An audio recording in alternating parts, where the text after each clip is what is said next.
The first time the idea was mentioned, everyone laughed, not quietly, not politely, they laughed out loud. In the heat and dust of a forward repair area somewhere in the Pacific, a group of American tank crewmen and mechanics stood around a disabled Sherman, wiping sweat from their faces and arguing over how long it would take to get it moving again. The air smelled of oil, rust, and hot steel. Nearby, the distant thud of artillery echoed through the jungle, a reminder that time was not something they had. That was when the mechanic spoke up. He wasn't an officer, he wasn't a designer. He wasn't even officially supposed to be modifying anything. He was a field mechanic, one of the men who kept tanks running long after the manuals stopped making sense. His uniform was stained with grease. His hands were permanently blackened. And when he pointed at a pile of twisted scrap metal near the edge of the clearing and said, "We could use that," the laughter started immediately. Scrap metal wasn't doctrine. Scrap metal wasn't approved. Scrap metal didn't belong anywhere near a tank about to face Japanese armor. But the mechanic didn't laugh. He just looked at the Sherman, then back at the pile of discarded steel, broken track links, damaged armor plates, bent brackets salvaged from knocked-out vehicles, and began explaining his idea. At first, no one listened. Japanese tanks were already being reported in the area. Light tanks, fast tanks, well-hidden tanks. American crews knew what that meant. Ambushes, close-range engagements, jungle fighting where visibility was measured in yards, not miles, where tanks met each other suddenly, violently, and at distances where mistakes were fatal. Shermans had strengths. But in the jungle, those strengths were harder to use. Japanese tank crews relied on concealment, surprise, and aggressive movement. They struck from cover, fired quickly, then repositioned before return fire could arrive. Their armor was lighter, but that made them faster, harder to hit, more dangerous than they looked. American crews had already lost tanks this way, so when a mechanic suggested bolting scrap metal onto a Sherman, most of the crew assumed it was desperation talking, until the mechanic explained why. Japanese tanks, especially the most common models in the Pacific, had one critical weakness. Their armor could not withstand intense localized heat for long, not sustained fire, not explosive shock, but focused heat, the kind that caused internal fires, ammunition cook-offs, and fuel ignition.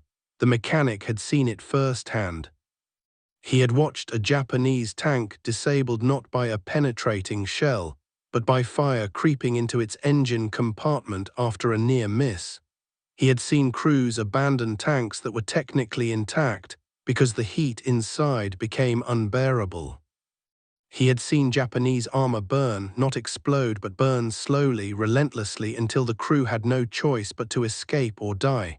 And that gave him an idea. If heat was the enemy of Japanese tanks, why not bring the heat closer? His plan was crude, unapproved, technically insane. He proposed mounting scrap steel plates and deflector shapes around the Sherman's hull, not as armor but as heat guides. Metal shaped to trap, redirect, and concentrate flame and incendiary effects during close engagements, not to stop shells, not to deflect rounds, but to turn the tank into something far more dangerous at short range, a mobile fire trap. Someone finally stopped laughing. "Say that again," one of the crew said.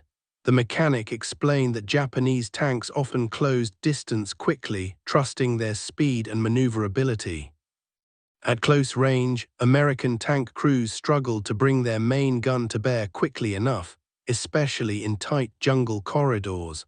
But what if close range became a death sentence? What if getting close was exactly what the Americans wanted? The scrap metal fix wasn't about protection. It was about punishment. By shaping and positioning scrap steel in specific locations, around exhaust zones, near known weak points of enemy armor, and along likely engagement angles, the mechanic believed the Sherman could amplify the effects of incendiary weapons, engine heat, and secondary fires. Not just causing damage, but starting fires that Japanese crews could not control. The idea was dangerous, If it worked, it would turn the Sherman into a close-range tank killer. If it failed, it could turn the Sherman into a rolling furnace. The crew argued, the officers hesitated. The mechanic insisted. And finally, with Japanese armor reported moving closer and no time to wait for official approval, the decision was made. They would try it. The work began immediately. Scrap metal was dragged closer. Plates were cut, bent, and bolted into place. Not neatly, not symmetrically, but purposefully. Everything was done by feel and experience, not by blueprint. The mechanic directed the placement carefully, explaining how heat traveled, how flames climbed surfaces, how air currents fed fires. The Sherman began to look strange, uneven, rough, improvised. It looked like something built in a junkyard, not a factory. Other crews walked past and shook their heads. Scrap metal, one muttered. Suicide fix, said another, but the mechanic stayed focused. By nightfall, the tank was ready. And the next morning, Japanese tanks arrived. The first contact came without warning. American infantry scouts reported movement along a narrow jungle track, too wide for foot traffic, too deliberate to be supply wagons. Engines were heard. Low, unfamiliar engines, the sound of Japanese armor. The modified Sherman was already moving when the report came in. Its crew was tense but calm. They had tested nothing, proven nothing, everything depended on theory and instinct. The jungle closed around them as they advanced, trees pressed in on both sides, visibility dropped, sound became distorted. Every snapped branch felt like an ambush, then it happened. A Japanese tank burst from concealment less than 50 yards ahead. Its turret swung fast, its gun flashed. The Sherman rocked as the shot struck nearby, showering it with dirt and fragments. The American gunner reacted instantly, but before he could fire, the Japanese tank surged forward, exactly as doctrine taught it to do: close the distance, exploit confusion, strike again, and that was when the scrap metal fix mattered. The Sherman's crew triggered their incendiary response, flame, heat, and concentrated fire flooding the space between the two tanks. The scrap metal plates did exactly what the mechanic predicted. Flames clung, heat rolled inward instead of dispersing. Air fed the fire instead of smothering it. The Japanese tank did not explode. It burned, flames crept across its hull, drawn toward engine vents and seams, smoke poured from hatches. Inside, temperatures spiked instantly. Ammunition began to cook, fuel lines ignited. The Japanese tank stopped moving, then its hatches burst open. Crewmen scrambled out, uniforms already smoking, faces blackened, bodies stumbling in panic. American infantry fire cut them down as they fled. The tank remained where it stood, burning steadily. The Sherman crew stared in disbelief. It had worked. They barely had time to process it before a second Japanese tank appeared from the left, drawn by the sound and smoke of the first engagement. Again, it advanced aggressively. Again, the Sherman held its ground.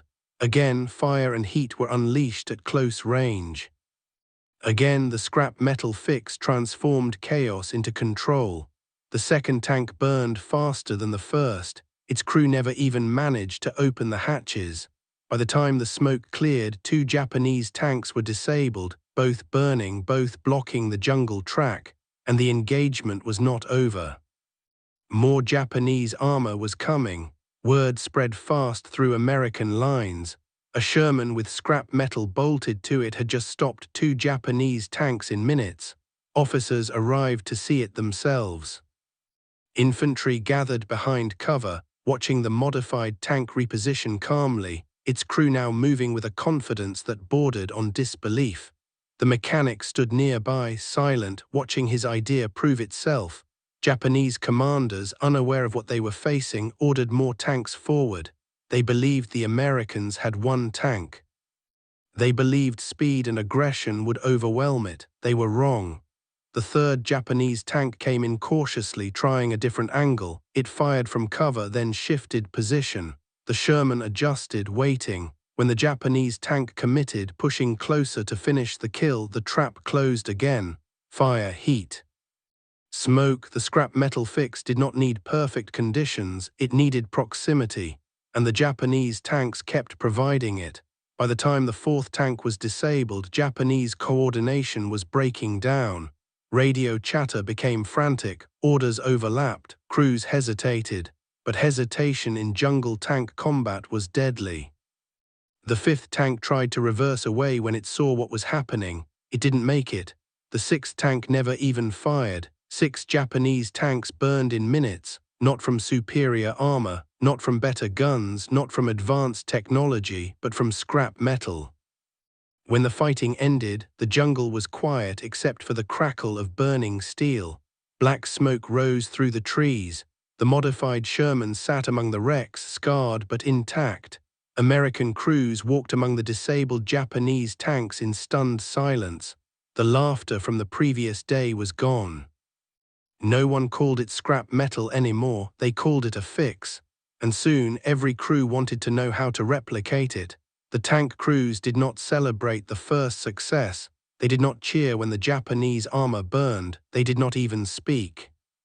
They simply watched the flames climb higher, licking along the hull seams, rolling black smoke into the jungle canopy. What they had just done felt unreal, even to them. The fix had worked.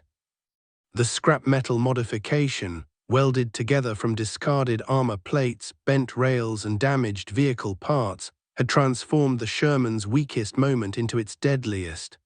Where Japanese tanks expected a brief pause, a vulnerable hesitation, they now faced an immediate second strike, hotter, closer, and impossible to escape. The Japanese tank crews inside the burning vehicles died without ever understanding what went wrong. To them, the American Shermans behaved incorrectly. They fired, and instead of recoiling into safety or struggling to reload, they advanced. They fired again far sooner than expected. And that second shot always came from closer range, with terrifying precision. Japanese doctrine had no answer for that. Within hours, reports flooded Japanese command posts. Tank commanders described Shermans that refused to disengage. Gun crews reported American armor that continued advancing even under direct fire. Infantry escorts swore the Americans had found a way to reload while moving, something Japanese tankers believed to be mechanically impossible. Some officers accused the crews of exaggeration, others accused them of panic, but the wrecks told the truth. 6 Japanese tanks lay burned across less than half a mile of jungle corridor. Their armor was penetrated not by superior gun caliber, but by timing, by pressure, by a simple mechanical change no one had thought worth respecting. American crews moved on immediately. They did not linger. They did not admire the destruction. They knew the jungle punished hesitation. They knew Japanese infantry would already be repositioning, laying mines, preparing ambushes. The Shermans pushed forward, scrap metal racks clanking softly against their hulls, ready to feed the next shell the instant it was needed. The Japanese response came that afternoon.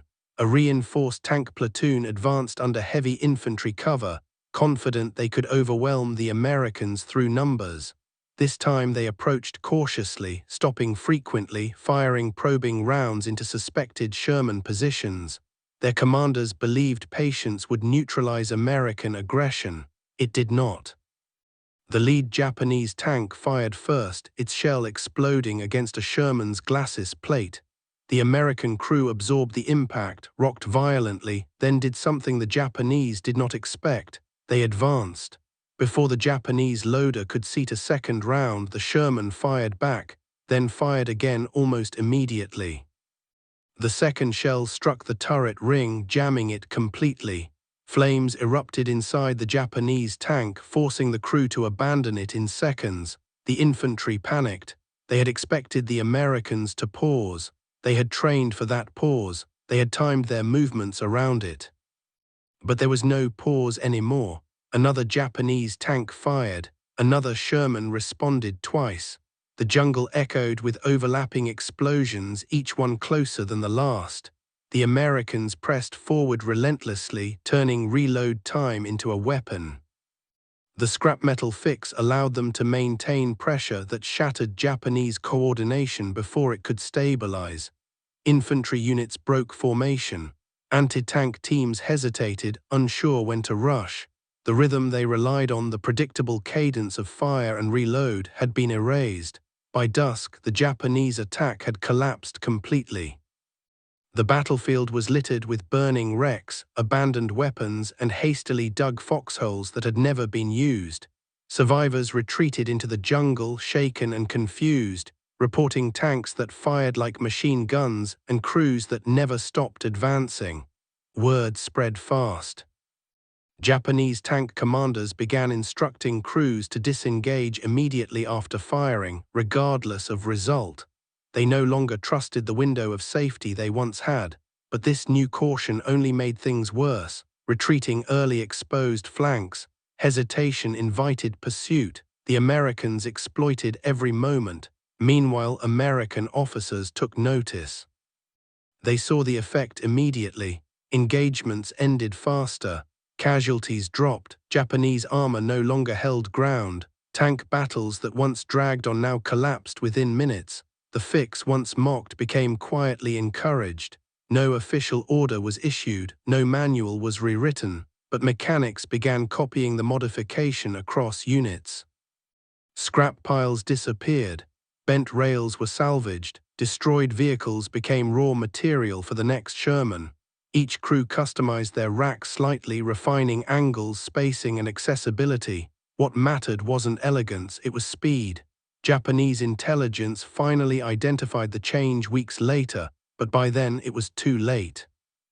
The fix required no rare materials, no factory redesign, no supply chain approval. It was field-borne, improvised, and adaptable. There was no single component to target, no blueprint to steal, no counter to develop. Japanese tank crews were now fighting an enemy that reloaded faster than doctrine allowed and advanced when logic said they should pause. Morale collapsed. Tank units avoided contact. Infantry refused to support armor advances. Commanders delayed operations, waiting for conditions that never came. The Americans, meanwhile, pushed forward with growing confidence, their Shermans now weapons of momentum rather than static firepower. One Japanese officer later wrote, "We trained to exploit their weakness, instead they erased it." By the end of the campaign, the scrap metal fix was no longer a curiosity. It was normal. New crews assumed it had always been there. Veterans barely remembered how dangerous the reload used to be, but the Japanese never forgot. Burned hulls remained scattered through jungle clearings and muddy roads, silent evidence of what happened when arrogance met improvisation, when mockery met necessity, when scrap metal became a killing edge. And it all started because one mechanic refused to accept that good enough was enough. The battlefield fell unnaturally quiet after the last tank burned. Smoke drifted low through the shattered trees, thick and oily, clinging to the ground like fog. The Japanese armor unit that had advanced so confidently only minutes earlier no longer existed as a coherent force. 6 tanks sat disabled or burning, their crews either dead, wounded, or fleeing into the jungle in total disarray. American infantry emerged slowly from cover, cautious, stunned by what they were seeing. These weren't lucky hits. This wasn't chance. The destruction followed a pattern, one that none of them had been trained to expect. At the center of it all stood the mechanic. He was still holding the modified weapon in his hands, breathing hard, soot streaked across his face. The scrap metal additions were scorched now, edges glowing faintly where heat had warped them.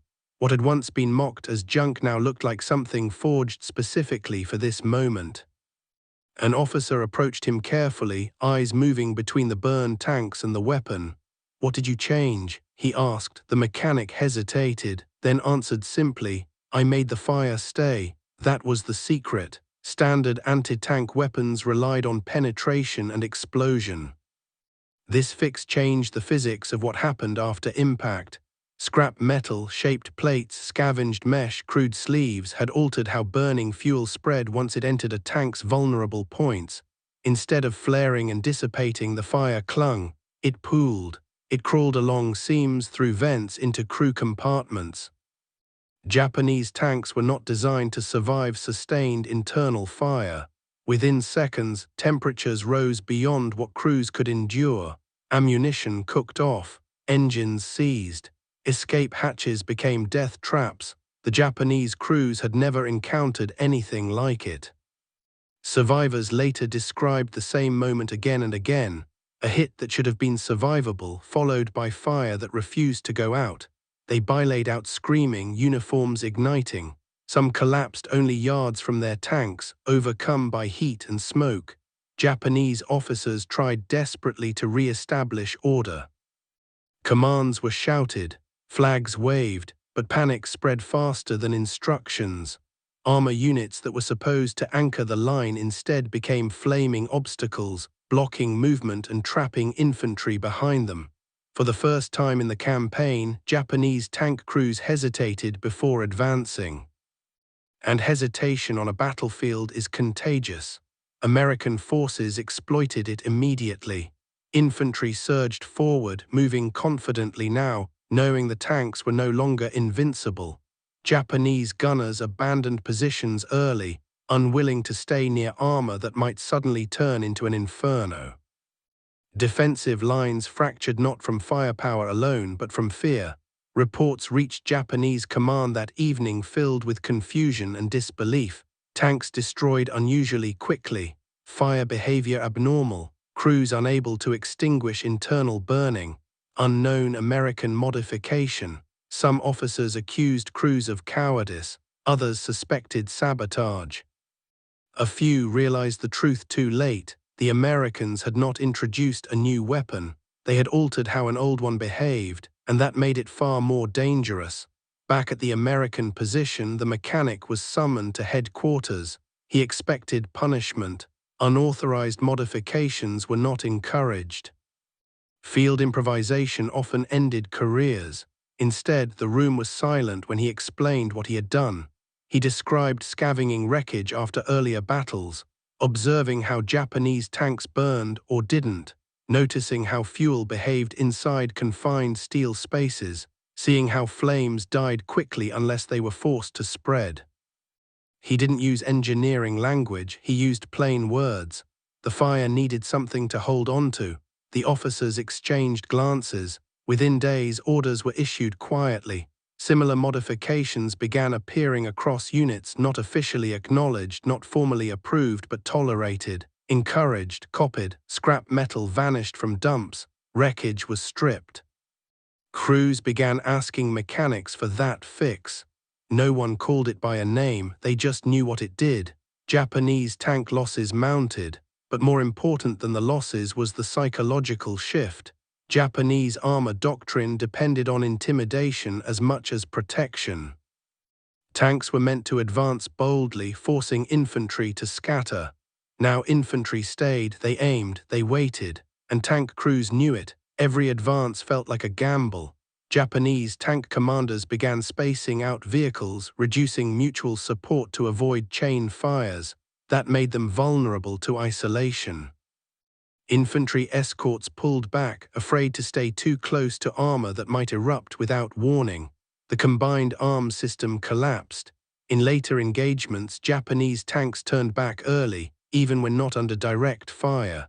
Crews reported phantom heat, imagined flames, the smell of burning fuel that wasn't there. Fear had done what explosives could not. American after-action reports understated the change. They mentioned improved anti-armor effectiveness and enemy armor hesitation, but soldiers on the ground spoke differently. They're afraid of burning alive, they won't push anymore, they don't trust their own tanks. The scrap metal fix spread quietly through the theater, never officially standardized, never written into manuals. It didn't need to be. It lived in the hands of mechanics, in the habits of crews, in the confidence of infantry who had seen tanks die fast and violently. The mechanic who started it all never received a medal. He returned to his work, hands blackened with grease, shaping metal with borrowed tools. Occasionally someone would clap him on the shoulder. Occasionally, an officer would nod. That was enough. Months later, Japanese intelligence finally pieced together fragments of the truth: intercepted equipment, survivor testimony, burn patterns that didn't match known weapons. But by then, it no longer mattered. Japanese tank crews had already learned the lesson. Steel did not guarantee survival. Armor could betray you. And sometimes the deadliest weapon wasn't designed in a factory, but built from scraps by someone who refused to accept how things were supposed to work. After the war, historians would debate the engagement. Some would argue that Japanese tanks were already obsolete. Others would point to logistics, training, fuel shortages. Few would mention the scrap metal fix, but the men who were there remembered. They remembered the moment 6 tanks burned in minutes. They remembered the disbelief on Japanese faces. They remembered how quickly confidence turned into panic. And they remembered the mechanic, quiet, uncelebrated, who proved that in war the smallest changes can have the most violent consequences. Because sometimes the difference between survival and destruction isn't a new weapon. It's a simple idea made real with whatever you have on hand.